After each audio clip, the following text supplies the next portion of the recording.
Армысыздар, сіздермен Киномен. Бүгін біз жан түршіктірер әрі керемет өрттер атты фильмге шолу жасаймыз. Әкесі мен бауырын іздеген егіздер аналары жайлы сұмдық құпияны біледі. Арнаға тіркеліп лайк басып комментарий қалдыруды ұмытпаңыз. Ал біз бастаймыз. 1 + 1 разве равно 1?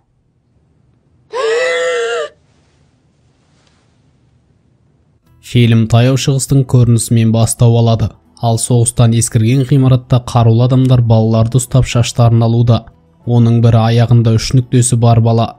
Келесі көріністе Жан есімді заңгер архивке толы бөлмесінде ойын жинақтауға тырысып тұрады. Өйткені ол Жанна және Симон есімді егіз кейіпкерлерге өзінде жұмыс істеген қайтыс болған аналары Навальдың соңғы өсиетін оқып бермекші. Біріншіден, аналары өзін табытсыз, киімсіз және дұғасыз жерлеуін талап еткен. Оған қоса ескерткіш те қойылмауы тиіс. Екіншіден, балалары аналарының отанына барып әкесі мен бауырларын тауып арнайы хатты ұстатуы керек. Тегі осы шарт орындалғаннан кейін ғана әйелді адам құсап жерлеуге болады.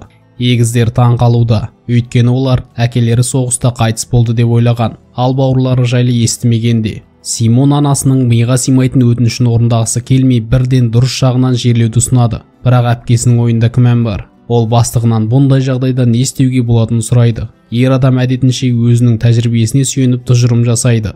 Ақырында қыз таяу шығысқа аттануға шешім қабылдайды. Жанна анасының суретін бауырына қалдырып жолға шығады. Жолда ол анасымен кезінде суға түскен кезін есіне алады. Дәл осы жерде әйел түсініксіз халге түсіп сауықпаған еді. Наваль кенеттен ештеңеге мән бермей мең-зең болып қалған.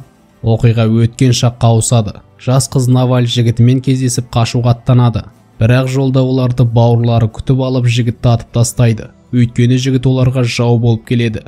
Наваль қарабет болған әжесіне аяғы ауыр болғандықтан осындай қадамға барғанын айтуда. Наваль қайғыдан қан құсып бірнеше күн нәр татпайды. Солай 9 ай 9 күннен кейін Наваль босанады. Навальдың әжесі сәби дүниеге келе салысымен аяғына 3 нүкте белгі салып, анасымен қоштастырып бөтен әйелге ұстатып жібереді. Кемпір ертесімен Навальды оқы-тоқы деп ағасына жібереді.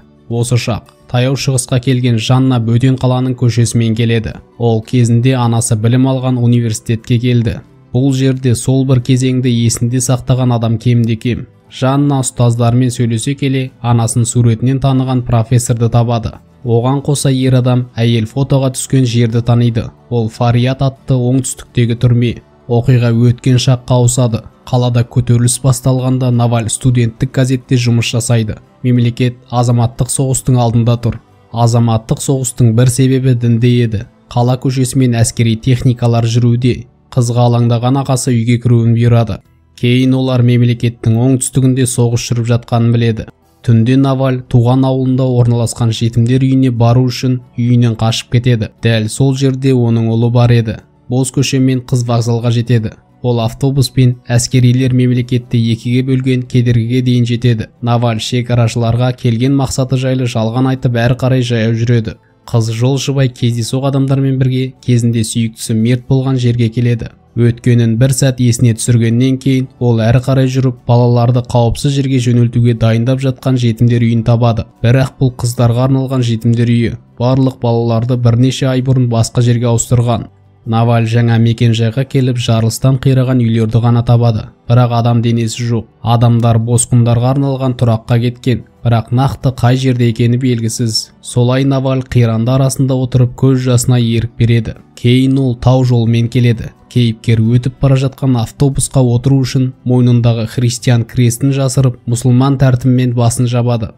Жолда ол ұйқыға кетіп әңгімеден оянып кетеді. Әскерилер оларды тоқтатып жүргізушіні тергеуде. Қанағаттандырарлық жауап алмаған әскерилер жүргізушіні өлтіріп автобусты атқылайды. Жерге жатқан Наваль аман қалған. Онымен бірге баласы бар әйел де тірі. Сарбаздар көліктің үстіне шығып жанармай төгуде. Осы кезде кейіпкер крестін алып христиан екенін айтады. Сарбаздар оны жібергенде Наваль қызды анасынан алып кетеді. Өйткені қыздың анасын сарбаздар жібермейтін еді. Сарбаздар көлікті өртеп жібергенде ол қызды көтеріп әкетеді. Кішкене қыз көлікке қайта жүгіргенде сарбаздардың бірі оны атып тастап, Навальды тастап кетеді. Арада біраз жылдар өткеннен кейін Жанна дәл сол жолмен келеді. Заман түзелген, ешкім бұрынғыдай бекерден бекер адам өлтірмейді. Қыз анасы өскен өлкемен танысуда. Бос қалған жұртпен келе жатып, ол бауырына хабарласады. Жергілікті дүкенде ағылшынша түсінбейтін сатушы баласына қонақты көмектесе алатын адамға апаруын бұйырады. Ол тек әйелдер тұратын үйге келеді. Бұл жерде Марван әулетінен шыққан әйелдер көп болып шығады. Олардың есінде Наваль әлі де бар, бірақ олар ештеңке айтқылары келмейді. Наваль бүткіл бір әулеттің масқарасы болып табылады. Солай ештеңке түсінбеген қызға кетуін бұйырады. Наваль Марванның қызын бұл жерде ешкім күтіп тұрған жоқ. Оқиға өткен шаққа ауысады. Наваль жарылыс даусымен қалаға жетіп түнді өткізеді. Ол соғысып жатқан жақтың бірінің мүшесімен кездесіп, соғысты бастаған ұлтшылдарға қарсы соғысу үшін өз қатарларына қосуын сұрайды. Кейін ол политиктің біріне мұғалім болып жұмыс істейді. Наваль оның баласын шет тілге үйретуде. Бір күні түнде оған бұйрық қоңырауы келіп түседі. Ертең күндіз сағат 10-да. Әйел сөмкесіне бір затты салып, азанда жұмысына барады. Әйел келісілген уақыт келгенде балаға тапсырма беріп өзі аулаға шығады. Ол жерде политик маңызды адамдармен кездесуде. Наваль тапаншасын шығарып біреуін атып тастайды. Оны бірден күзетшілер тұтқындап түрмеге алып кетеді. Әйелдің шашын алып жалғыз өзін қапасқа тастайды. Осы шақ Жанна Фарият түрмесіне жетеді. Қазіргі таңда бұл жер тек көрермендерін қабылдайтын жерге айналған. Өкінішке орай таныстырушы жігіт оның анасы жайлы ештеңке білмейді. Сол себепті ол қазір жай күзетші болып істейтін бұрынғы түрме күзетшісінің мекен жайын береді. Ер адам суреттегі әйелді таниды. Бұл әйел адам өлтіргені үшін 15 жылға сотталған. Оны өлең айтып жүретіндіктен барлығы әуендететін әйел деп атаған. Оны қинап күзетшілердің бірі үнемі қорлайтын. Солай әйелдің аяғы жүкті болып түрмеде босанған. Бірақ сәбидің тағдыры бұрынғы күзетшіге беймәлім. Сол себепті ол қызды босандырған медбикеге жібереді. Бұл әңгімеден кейін Жанна бауырына хабарласып, жылап тұрып тездетіп келуін сұрайды. Жігіт қарындасын алып кету үшін таяу шығысқа аттанады. Онымен балаларды жақын тартатын заңгер Жан да бірге шықпақшы. Өткен шақ қапастағы Наваль жан ұшыра айқайлаған әйелдердің даусын естуде. Ол ойын тыныштандыру үшін әндете бастайды. Әрине оның әуені басшылыққа ұнамайды. Сол себепті оны қинап қорлау үшін азғынның қолына береді. Жүкті болған Наваль ішін ұрып түсік жасауға тырысады, бірақ түк шықпайды. Солай 9 ай 9 күннен кейін әйел егіздерді дүниеге әкеледі. Күзетшілер балалардан құтылу үшін түнде алып кетеді. Бірақ медбике балаларды өзінде алып қалған. Осы шақ Симон мен заңгер мемлекетке келеді. Заңгер әріптесінен көмек сұраған. Ол егіздердің әкесі мен бауырының ізін тапқан. Бірақ Симон туыстарын іздегісі келмейді. Ол тек әпкесін алып кетпекші. Жанна бұл істі шала қалдырмай сол бір медбикемен жолығуға бауырымен барады. Қартайған әйел ауруханада жатыр. Бірақ әнші тұтқын әйел оның есінде. Бұрынғы медбике егіздерді аналары түрмеден шыққанда қайтарғанын айтады. Солай егіздер қорлықтан туылған өздері екенін түсінеді. Өткен шақ бір топ балалар қираған қала көшесімен қоқсық салынған дорбаларын көтеріп келеді. Жарылыс даусы естілгенде олар бір қалқадан екіншісіне жасырынуда. Ғимараттың бірінде жасырынған снайпер баланың бірін атып қалғандарын іздеуде. Атқыштың жалаң аяғынан 3 нүкте анық көрінуде.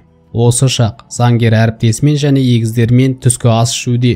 Жанның сұрауымен жергілікті заңгер егіздердің туыстары жайлы ақпарат жинаған. Бұрынғы түрме қинаушысы, яғни әкелері жайлы ештеңке таппаған. Оның есімі өлгендер мен жоғалғандардың қатарында жоқ. Заңгер оны әділ соттан қашып жүр деп топшалаған. Ал бауырлары туралы ізденіс сол кездегі бюрократиялық тығырыққа тірелген. Бірақ заңгер Нихат есімді баланы тапқан. Ол барлық сипаттамаға сәйкес келеді. Оны жетімдер үйіне Навальдың ауылындағы медбике өткізген. Бірақ соғыс кезінде ол ізім ғайым жоғалған. Құжаттары ғимаратпен бірге қирағандықтан ізіне түсу мүмкін болмаған. Симон анасының өсиетін орындағанша оларды өлдіге санап үйіне қайтқысы келеді. Бірақ заңгер Жан оған бұлай жасауға жол бермейді. Ол үшін бұл өсиет өте маңызды.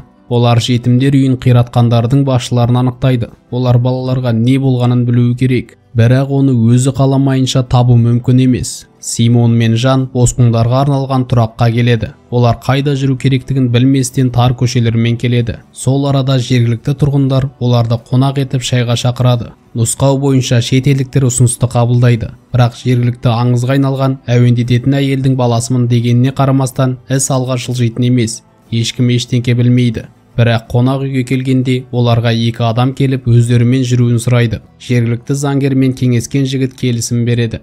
Өткен шақ Наваль түрмеден шыққаннан кейін жақтастары оған егіз балаларын алып Америкаға кетуін ұсынады. Бірақ әйел олай жасағысы келмейді. Өйткені егіз балалары көрген қорлығының тірі естелігі іспеттес. Осы шақ көзі байланған Симонды бұрынғы сарбаз тұратын жерге алып келеді. Жігіт бауыры әлі Навальдың баласы Нихатты іздеп жүргенін айтады. Басшы барлығына шығуды бұйырып, Симонға көзін ашуына рұқсат береді. Шал оған жетімдер үйіне шабуыл жасап, сол жердегі балалардан қалай сарбаздар жасағандарын айтуда. Балалар арасында Нихат та бар еді. Оның суретін барлық жерге іліп, анасы танығанын қалағандықтан өзін құрбан еткісі келген.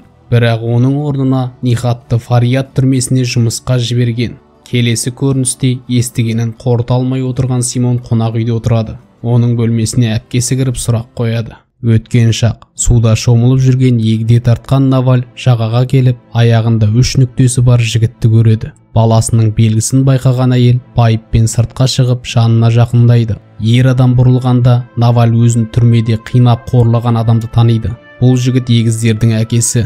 Демек соғыстың дәмін татып, әскери адам болған тұңғышы өзін түрмеде қинап қорлаған. Наваль бұдан кейін мең-зең болып, есін жия алмаған. Осы шақ Канадада басқа есіммен тұратын Нихат аула тазалаушы болып жүреді. Жұмыс біткеннен кейін ол қала көшесімен келеді.